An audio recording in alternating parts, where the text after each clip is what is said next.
data, market research that other people have done.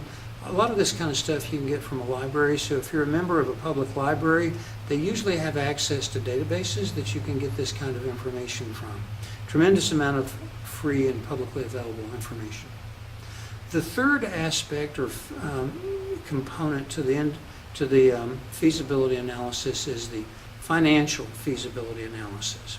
And here we're looking, of course, at financial components, capital being one of the major ones.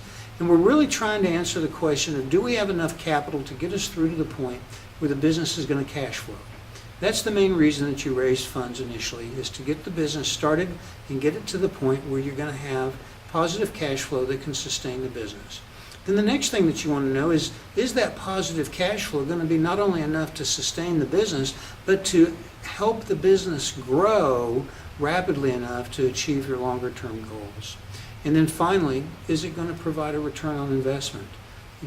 Hopefully it's a profitable business, but how profitable? And you're going to be working in it relative to your time and to the investment and the risk that you take. Is this business going to provide you with a good return on investment?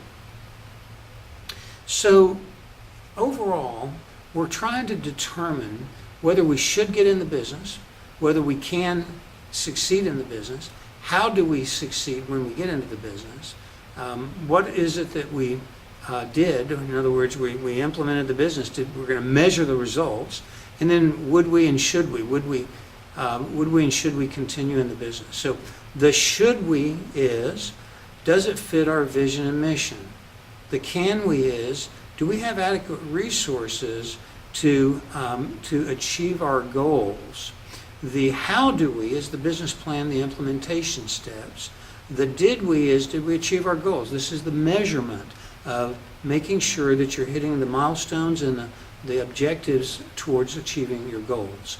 And then finally, would we do it again if we were given the opportunity? And should we continue? Are we making enough to justify staying in the business? Those are pretty tough. If you can't say yes to the would we do it again, now you're confronted with should we stay in the business?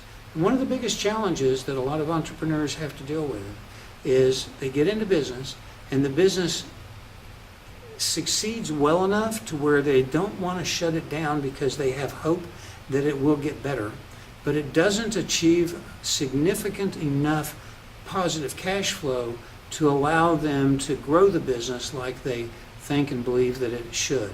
So then you end up asking yourself the question of, should I quit or should I hang in there a little longer? And sometimes that's just not an obvious answer, and so procrastination and doubt keeps people in businesses that they shouldn't be in, keeps them there for a long time. So these are the elements of the feasibility analysis, and I hope that helps, and we'll look forward to seeing you in the next video.